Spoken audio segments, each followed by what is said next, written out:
ဒီအပွင့်ကိုတငယ်ချင်းတို့ရှိမှာဘယ်လိုခေါ်လဲတော့မသိဘူးပေါ့နော်ကျွန်တော်ရှိမှာဒါတခုတ်ပွင့်လို့ခေါ်တယ်ဒီတခုတ်ပွင့်ကကြတော့ तू ကအပင်ရောအပွင့်ရောက तू ဆေးဘက်ဝင်တယ်တပင်လုံးဆေးဘက်ဝင်တယ်ပေါ့ဗျာဒီအပွင့်ကိုဆိုလို့ရှိရင်တချို့ကအချောက်လှမ်းပြီးတော့မှတုပ်စားတာရှိတယ်တချို့ကဒီတိုင်းပဲတို့စားတာရှိတယ်ပေါ့နော်တချို့ကလည်းပြုတ်ပြီးမှတို့တာရှိတယ်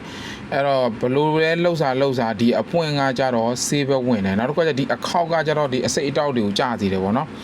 ဥပမာတလိမ့်ဆန်လေးတွေအစိတ်မိတာဘာညာဆိုလို့ရှိရင်သူ့ရဲ့အခောက်ကိုသွေးပြီးတော့ကျွန်တော်တို့ဒီတိုက်ပေးမယ်ဆိုလို့ရှိရင်လည်းအစိတ်ကျတယ်နောက်ပိုးမွားကြိုက်တာဘာညာဆိုလို့ရှိရင်ဒီအခောက်ကိုသွေးပြီးတော့မှလိမ့်မယ်ဆိုလို့ရှိရင်လည်းအစိတ်ကျတယ်ပေါ့နော်ဒီအပင်ကဒါတကယ်တမ်းကတန်ဖိုးရှိတယ်နောက်ဒီအပွင့်အားကြတော့ဒီလိုမျိုးလှုပ်ရှားတယ်ဆိုလို့ရှိရင်ကျွန်တော်တို့ပုံမှန်စားပေးမယ်ဆိုလို့ရှိရင်ဘာတွေကောင်းလဲဆိုလို့ရှိရင်ဝင်းချုပ်တာတွေကောင်းတယ်နောက်ကြိုက်ခဲတာညောင်းညတာတွေဘာတွေတက်တာစီတယ်ဗျဒါကြောင့်မို့ဒီကျွန်တော်တို့ရှိမှာဆိုလို့ရှိရင်တော့ပေါ်တယ်ပေါ့နော်တကယ်ကျွန်တော်တို့ရှိမှာရှိတယ်ဆိုလို့ရှိရင်ဒီအပွင့်ကဆေးဘက်ဝင်တယ်ဆိုတာလေးကိုကျွန်တော်လာပြီးပြပြပေးတာဖြစ်ပါတယ်ဗျ